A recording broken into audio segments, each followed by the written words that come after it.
During the fall and winter seasons, it rains a lot in my country. My mother told me that it used to snow back in the day. The snow would fall at the start of the winter and stay until the spring sun melted it. But it's not like that now. I see snow only a couple times during the winter. Mostly it's just raining. You may ask why I'm telling you this, but trust me, you wish it never rains again. I was going to school when I saw the Rain Man for the first time. I noticed his strange raincoat. It looked really weird. That was why it drew my attention. The coat probably had all the shades of gray in it. It achieved this look by the countless patches it had, and every patch had a different shade, but they were all gray. That wasn't all. The coat was very long. Its lower edge was lying on the asphalt because it was too big for its wearer. I couldn't see his face because the Rain Man was looking in a different direction. After a few seconds, he disappeared around the corner and I had to go the other way. I didn't recall him in my memory during that day. I had completely forgotten about the Rain Man until I saw him again the very next day. He was standing at the same place. I thought that he probably was some hobo because my school was located in the city center and they were begging for money quite often there. I assumed him to be a hobo because a normal person wouldn't wear such strange, old, unfitting clothes. After that, the Rain Man was standing at the same spot every day as I went to school. I started to notice that no one really paid attention to him. It was like only I could see him, but I couldn't be sure. I had my own life, so I didn't contemplate that much about some homeless person, and I definitely didn't think that I would see him on the next weekend too.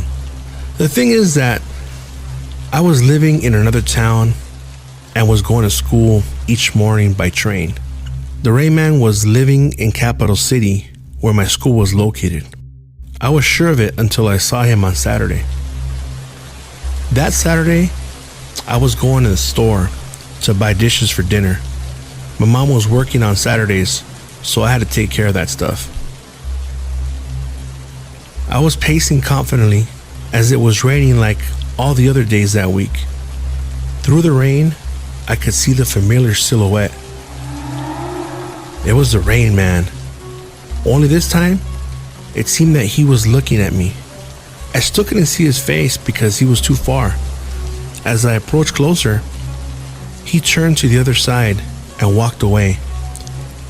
By then, it had all got a little bit unsettling for me, but I still wasn't afraid.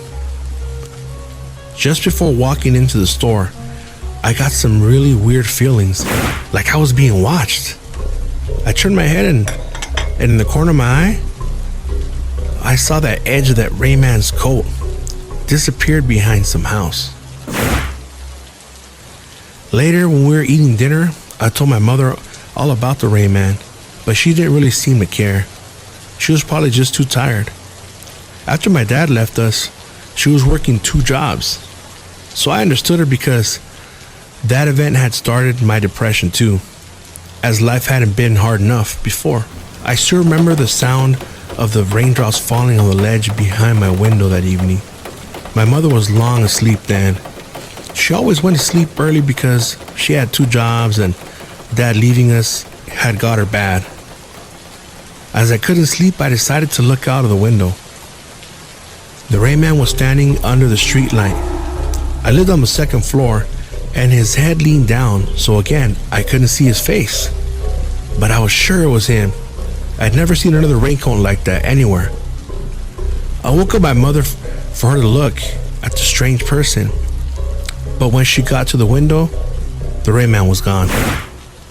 I remember how disappointed she was that I had woken her up. On Sunday, I got really anxious. I was looking for the Rain Man everywhere, but he didn't appear that day. It was one of the few winter days when it didn't rain. On Monday, the rain was back, and also the Rain Man. He was standing in some same spot I'd noticed him for the first time. When I turned the same corner I crossed every day of the work week, I sensed a strong feeling of being watched again. Just like on Saturday. This time, I didn't turn my head. I knew it was him anyway. I just started to walk faster. After that, I saw him everywhere. Outside the window of my school, at the cafeteria, in the empty school hallways, on the street on my way back home, and even in the train to my hometown. I never saw his face. He was always looking in another direction, leaning his head too much, or just being too far away. No one could see him, just me. On my way back home, I asked an old lady on the train if she was seeing what I was seeing, but she looked at me frustratedly and said that she'd never seen the raincoat like I was describing in her entire life. By then, I knew that the Rain Man was something paranormal. After an hour, the train arrived at my station. I had to get out. What else would I have done? I didn't want to get off the train because my hometown was a small town. It was dark in the winter evening and usually there weren't many people on the streets.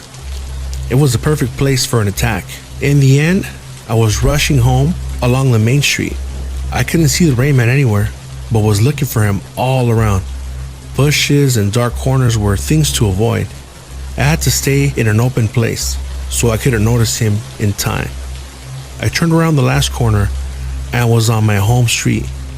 My house was visible in the distance. Under the last street light pole before my house, he was standing. His raincoat was weird and creepy as ever, the raindrops recoiling from his suit in an artificial lighting. I'll never forget this sight. It seemed like time had stopped then. Once again, he was leaning his head down, so I couldn't see his face, but if he lifted it just a little bit, the face would become visible, and he did just that. Even in the artificial lighting, his eyes seemed wildly bright. It seemed that there was a little fire in them. Everything under the cape was just black except his eyes, which were glowing bright red. Then the strongest feeling of terror grabbed me, and I turned around and ran. From there, it was all just a crazy carousel. I was running as fast as I could, but the Rain Man was always in front of me. He was everywhere, his demon eyes penetrating into my soul. There were no people on the streets, and I couldn't get inside anywhere. All doors were closed. In the end, I somehow got back to the train station. Now I think he led me there, because he was always in front of me. So I just changed the direction as he'd planned. At the train station, as a miracle, there was a train. Its doors were open. I didn't think clearly, I just got in it. Immediately after my boarding, the doors closed and the train departed. The train wagon was empty, but it was nothing unusual that hour. I was going further to the other wagons in hopes to find some other people, but the whole train was empty. This wasn't normal, but at least I couldn't see the Rain Man. I sat down and started to look out the window. The view was weird. I couldn't see anything. It was very dark, unusually dark. No houses, no signal lights, nothing at all. The rain was so strong that through its gusts, I couldn't see any trees, bushes, or metals either. I looked down and then I understood that the Rain Man had got me. There was no ground at all, only rain droplets reflecting the light coming from the train windows. The train was just levitating through the rain and night into the eternity. I don't know what made me do it, but I got up and walked into the machinist's cabin. The doors were open. He was sitting there, his raincoat lying on the floor. The Rain Man was the devil machinist of the train to nowhere. I was very close to him. I hadn't been so close to the Rain Man before. Then he turned around and looked me straight into the eyes. I could see his face clearly for the first time. Sorry, I'm so sorry. You can't imagine how sorry I am, but I had to do this. I could write and write about all the torture and pain I have endured now, but you wouldn't possibly understand. If you read the first part of this note, then I've done my job. You are now connected to the Rain Man. He grows his power through your awareness of his existence. The Rain Man can choose you as his victim now. Again, I'm really sorry. You see, I have to obey his orders now, and he's looking for prey. My dearest wish is to die finally. My soul doesn't want to be tortured in this purgatory anymore. But for me to be free, there has to be someone else in my place, as I'm spreading this file as broadly as I can.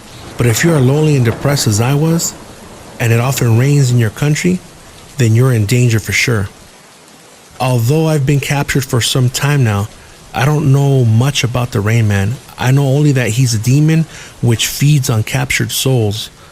But that isn't anything surprising, is it? But there is also something else. The Rain Man really hates sunny days. He just can't stand them. But he really, really loves rain. That's why I'm calling him like that.